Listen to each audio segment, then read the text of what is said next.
Hello and welcome to the Pretty Good Gaming Daily Triple, your no shit gaming news video. That's 3 news stories in one video with zero faff. Recent weeks have seen various figures in the games industry face a number of different sexual misconduct allegations. Multiple major figures at Ubisoft has been the subject of these allegations, and many have lost their positions. Now RockSteady is in the firing line after multiple employees filed a letter to the bosses at the studio about a failure to act on various sexual harassment claims. RockSteady is the London-based studio best known for the excellent Batman Arkham games and is set to unveil its new Suicide Squad Kills the Justice League game on Saturday. According to The Guardian's report, the letter was written back in 2018, but the problem is that little has been done to resolve the issues beyond one training seminar. The letter was signed by 10 of the company's 16 female employees and referred to slurs regarding the transgendered community, discussing a woman in a derogatory or sexual manner with other colleagues, and sexual harassment in the form of unwanted advances, leering at parts of a woman's body, and inappropriate comments in the office. One signatory explained, "I have heard everything from groping claims to incidents involving senior staff, all of whom are men. Yet the only thing we had as a result was a company-wide seminar that lasted an hour. Everyone who attended was asked to sign a statement confirming that they'd received the training. It felt like it was just a way for them to cover their asses." RockSteady's official line on the matter is somewhat different, as one would expect. From day one at RockSteady Studios, we set out to create a place where people are looked after, a place fundamentally built on respect and inclusion. In 2018, we received a letter from some of our female employees expressing concerns they had at that time,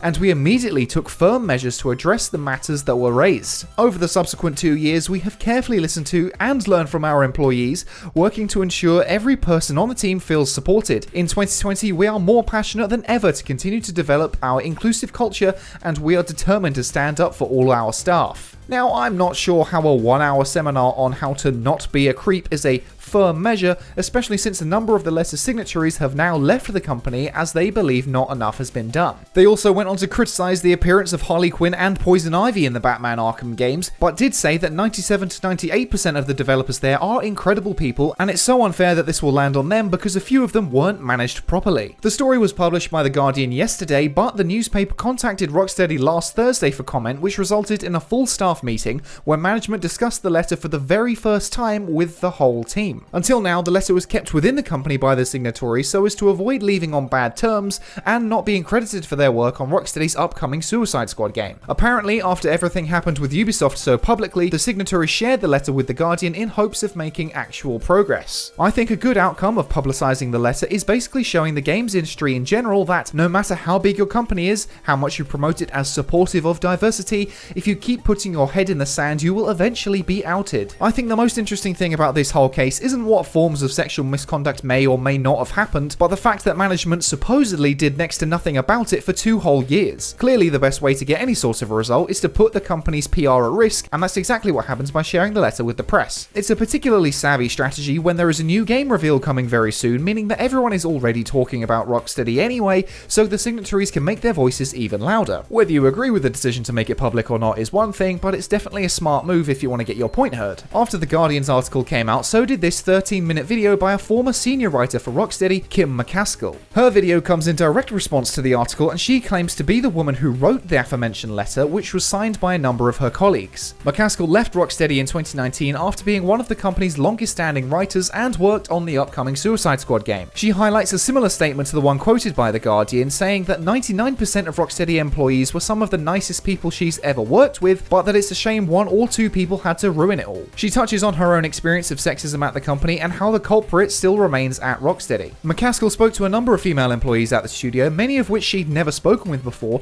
and almost all of them shared similar experiences of sexism and sexual harassment at the company. Despite pushback from HR and senior management, she persevered anyway before ultimately being pushed out of her role. After believing that things had improved after her departure only to find out that they hadn't, McCaskill has publicly said that she now wants her name officially removed from the credits of her game Suicide Squad Kill the Justice League. She finished the video by encouraging people not to boycott the game because the good devs deserve to have their work enjoyed and flourished, but says that management doesn't know what it's doing and doesn't deserve the team it has. RockSteady has been teasing its new game for months now, and it's finally about to be revealed on August the 22nd during the DC Fandom event. There is a whole lot of hype around this game, but saying this is bad press for the title is an understatement, and that's on top of the shit show that Warner Bros is already going through at the moment. I don't have time to elaborate on that right now, but look it up, it's pretty bad. I don't really know how to end this segment, but I will say that if it's true, fuck RockSteady management, get your shit together, but we do need to see more evidence of what actually happened before we can definitively judge anything. And next up, yesterday Nintendo launched its latest indie games showcase with Indie World. This 20-minute showcase debuted a number of indie games coming to the Nintendo Switch, some of which are exclusive to the platform. While that video was over 20 minutes long, I'm going to smash through all the announcements and reveals in just a couple of minutes.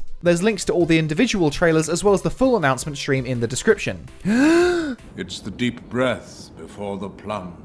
The roguelike dungeon crawler Hades is making its console debut later this year with cross-save support across PC and Switch. Hypnospace Outlaw is 90s PC nostalgia the game and comes out on August 27th. The previously revealed Spiritfarer shares some of its management sim gameplay for Nintendo Switch and is out right now on the Nintendo eShop. Garden Story is described as a wholesome action-adventure game which blends farming sim and RPG gameplay with a retro pixel art style. The underwater adventures of Subnautica and Subnautica Below Zero are coming to Switch for the first time next year. Takeshi and Hiroshi puts you in control of a game designer who has to build games of varying difficulty for his younger brother to play through and is out right now. Raji, an ancient epic, is my favourite game from the showcase and is an action-adventure title based on ancient Indian culture, which is a timed exclusive on the Switch and is available now. Bear and Breakfast is another management sim which puts you in control of Hank the Bear who, wait for it, runs a bed and breakfast, coming next year. A Short Hike brought exploration and adventure to the PC last year, but now comes to the Switch and is available to download right now. Card Shark is another of my favourites and is an interesting concept where the name of the game is to cheat against your opponents in a game of cards. The action RPG Torchlight 3 was announced and makes its way over to Switch and all other platforms this autumn. Manifold Garden is a weird gravity-based perception puzzle game that looks like something out of Inception and is out now on Switch as well as PS4 and Xbox One after releasing on PC last year. Evergate looks very much inspired by Ori as you use your Soul Flame ability to unlock memories in the afterlife in this 2D puzzle platformer. And then after all these games were featured, there were a number of quickfire announcements and release dates of games like Haven coming later this year, Going Under on the 24th of September, The Red Lantern autumn 2020, Unrailed 23rd of September, demo out right now, Struggling 27th of August, Inmost 21st of August, She Dreams Elsewhere early 2020, Grindstone autumn 2020, and Goner 2 autumn 2020. I can't breathe. The final announcement of the showcase was that Untitled Goose Game is getting a free co-op multiplayer game on all platforms so you can terrorize the town with a friend. And finally, after all those game announcements by Nintendo, another game has fallen victim to the 2020 plague. While the most obvious stellar sickness symptoms involve coughing or a shortness of breath, one of the major ones is game delays, and the latest sufferer of this is Arcane Studios' Deathloop.